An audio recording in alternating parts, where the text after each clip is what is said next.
this moment and every place. In this place, take our lips and speak with them. Take our minds and think with them. Take our hands and work with them. And take our hearts and set them on fire with love for you and all of creation. Amen. There's something about piñatas. Just saying the word, right? Piñatas. There's something beautiful about those colors hanging before us with the potential miracle of spreading birth. Last Sunday afternoon, our son Ron got to experience his very first piñata at a Salvadoran friend's 4th birthday party. And his mind was blown by those wild colors, the animal shape, and the strange reality that adults were suddenly giving small children a large stick and allowing them to hit it against something.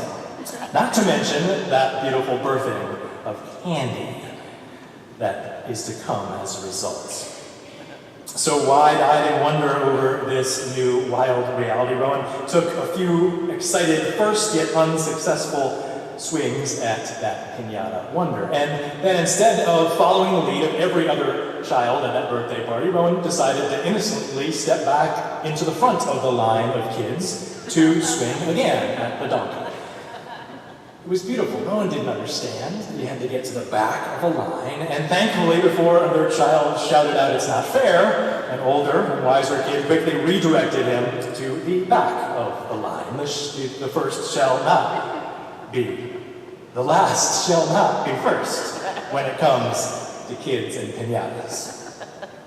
But thankfully, when the candy did eventually rain down, with sweet abundance, another miracle occurred. Some older kids noticed that Rowan didn't understand. He had to go and pick up the candy, and so they stopped and helped him get some candy. I was blown away by that, and his world was made better.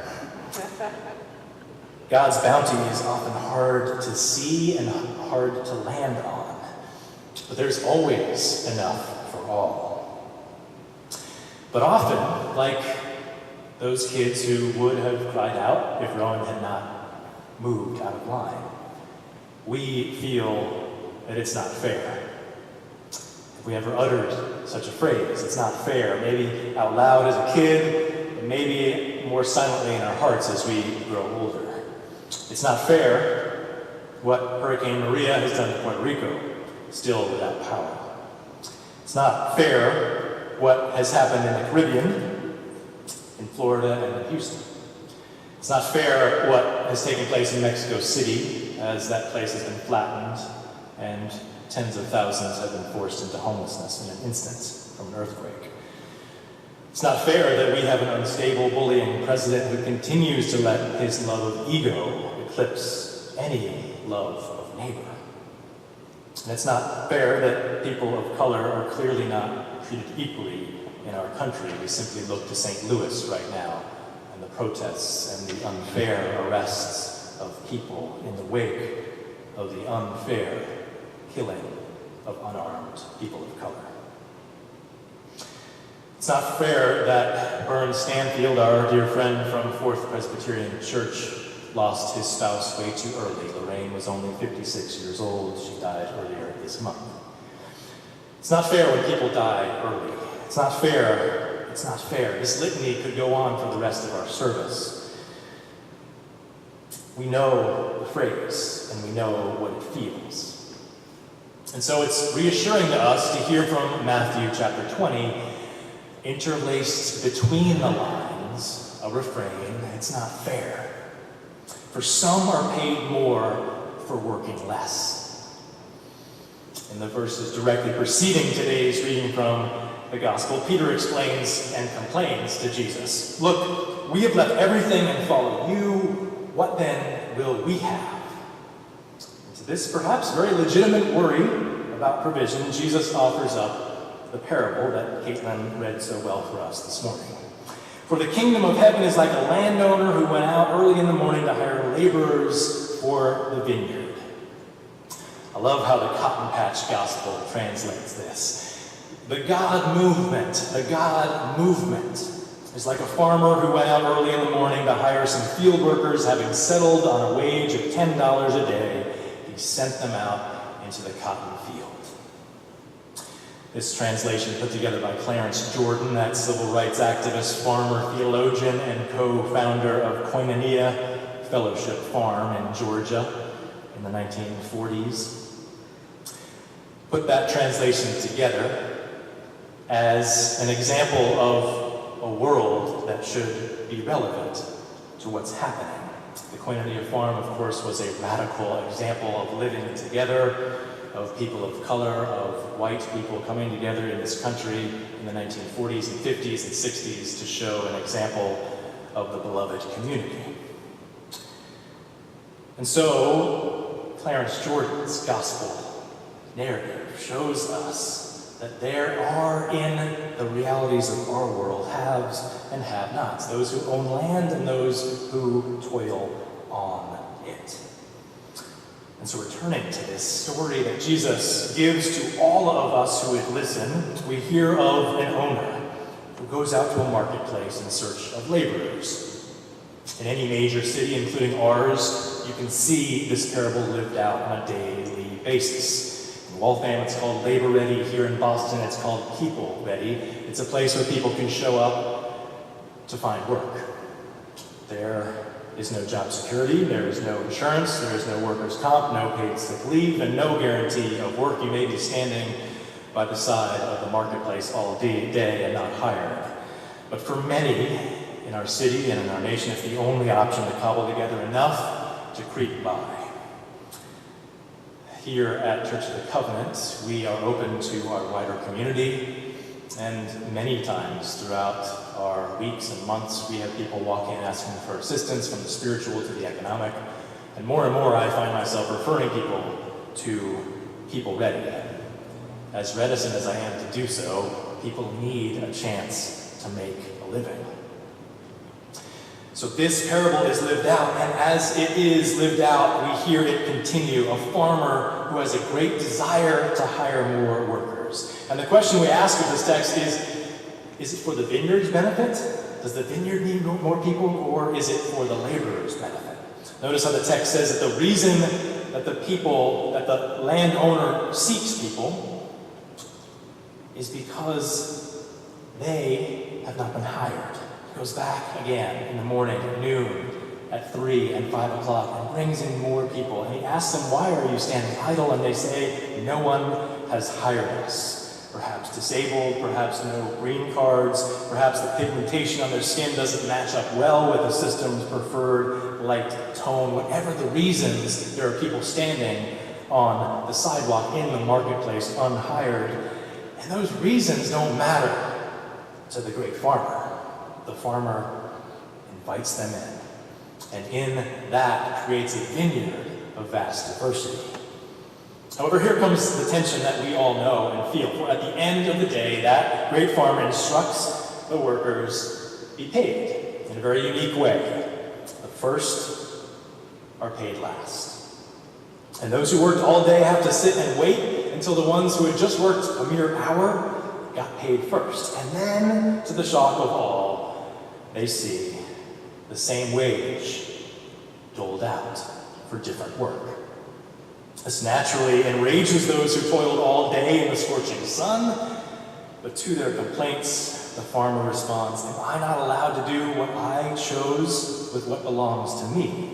Or are you envious because I am generous?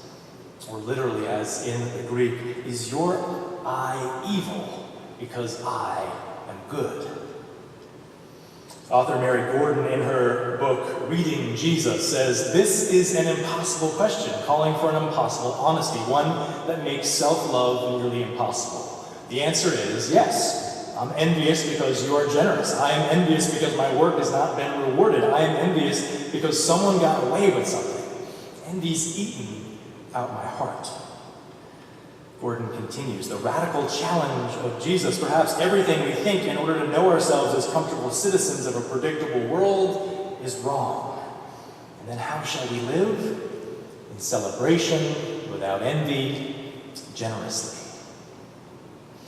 Gordon takes this story seriously as she places herself in it, as is always the invitations of our parable. And there's lots of places to put ourselves in these stories of Jesus. In this way, she puts her feet in the shoes of the laborers who worked all day. And I wouldn't be surprised to think many of us might do the same. And in that, we find a moral complexity. It's fair to say it's not fair, for the eyes of the ones who labored all day don't feel like they're compensated equally for those who worked an hour at the same amount. Barbara Brown Taylor writes that this parable is a little bit like cod liver oil. You know Jesus is right, and you know it must be good for you, but that does not make it any easier to swallow. This parable is one of those stories of forgiveness so radical that it offends. The last will be first, and the first will be last. Or as the Cotton Patch Gospel puts it, those on the bottom will be on the top, and those on the top will be on the bottom. Jesus is messing up our sense of order. Once again, Jesus is reprioritizing our priorities. Jesus is repositioning us in this great status reversal that defines over and over again in our gospel accounts the commonwealth of God, the movement of God. God's economy is not fair. God is not fair. Thanks be to God.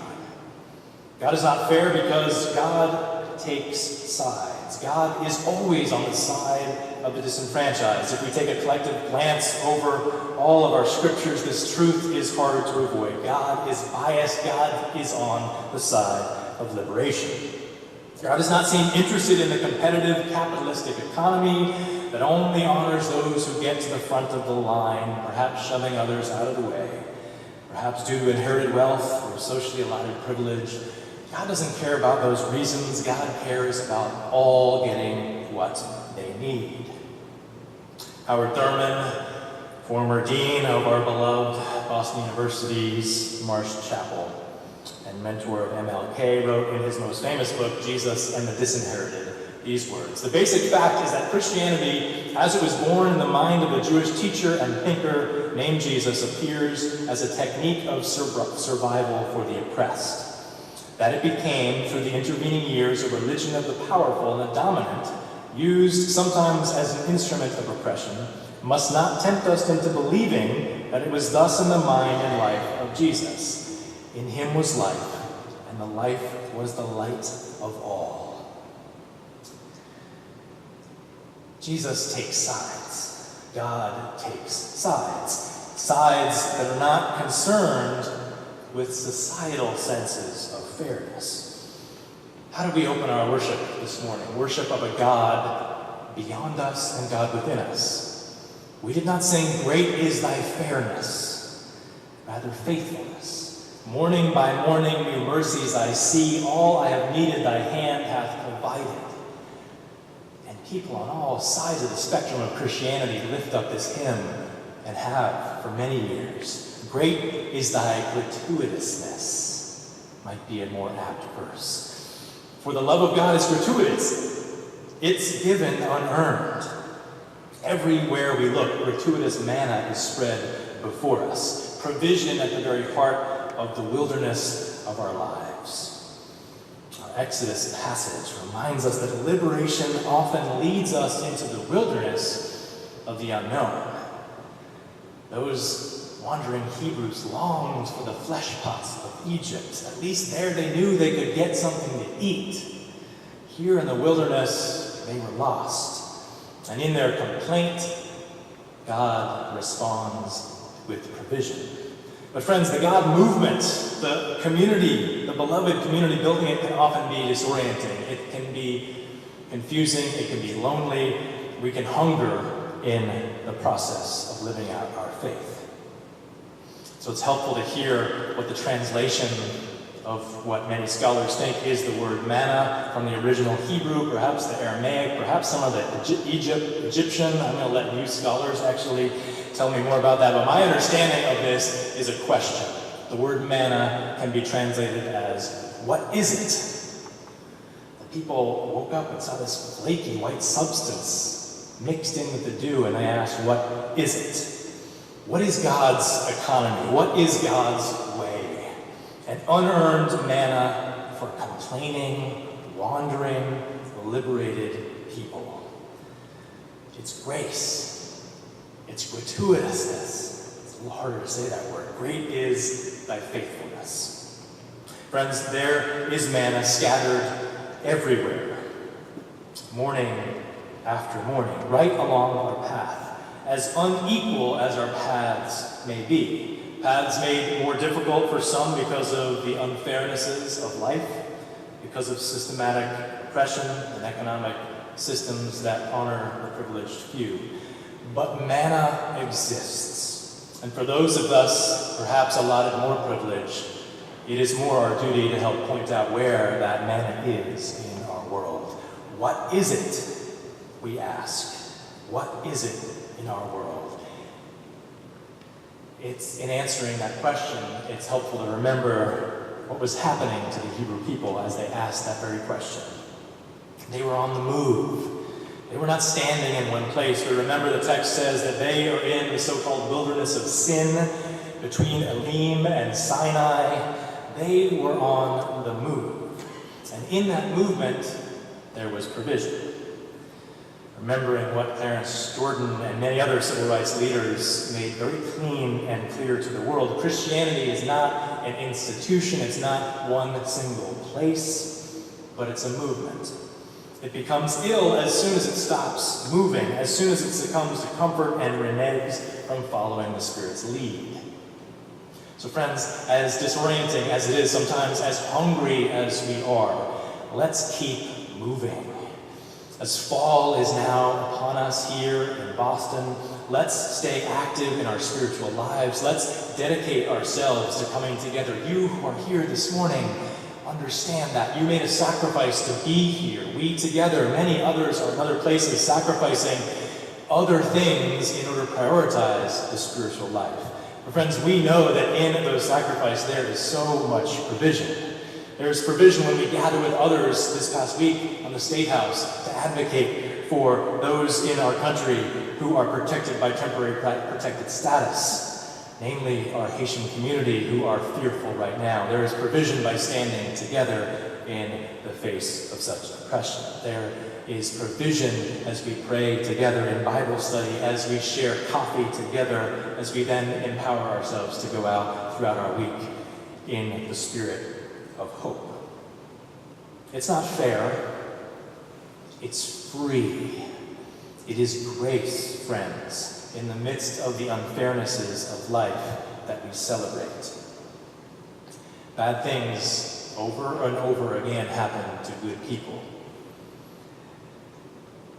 We mentioned that Vern Stanfield, our friend here at Covenant, former seminarian and now pastor for many years, 26 years at Fourth Presbyterian in Boston, lost his beloved spouse, Lorraine. Our own Rosie Olmsted married them. And so we mourn with Burns and the Fourth Church community in this great loss. Lorraine was described as the heart of Fourth Presbyterian.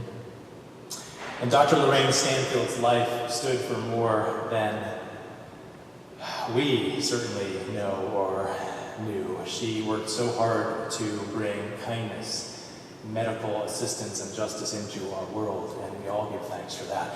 If you'd like to know more about her life, I commend to you the video that was taken at yesterday's memorial service, a celebration of her life. We've posted it to our Facebook site. Fourth Pres posted that. It's a tribute to someone who lived well. And in that service, Burns got up and shared a reflection in a beautiful and powerful way. And he shared about these last few months where Lorraine hit illness once again, breast cancer returned. And he shared with the gathered community 3 moments of their life together that were powerful, and one in which he recollected them having many conversations over those months that often ended in tears, but always ended then after the tears in Lorraine saying, "But we are so grateful and have been so fortunate. My life has been blessed." She recounted her 3 wonderful kids, the place they've lived, the communities they've been able to serve in, and she named generosity and gratitude. And so Burns passed on to all of us to honor Lorraine's life by living into gratitude, morning by morning, seeing the grace and the goodness that exists in the midst of the things that are unfair, in the midst of the wilderness, to name that there is manna, to remember that it is free, and to celebrate that God is in the midst of it all. I'm so grateful that Rowan had a chance to swing at a piñata, and I love that he was not motivated by competition, but compassion, knowing that everyone got a chance to swing wildly for the grace that is made abundant for all. Friends, may we see those piñatas. May we non-violently swing for them, and may we share the goods that come forth for all. The manna is present, and there is a wideness in God's mercy. Amen.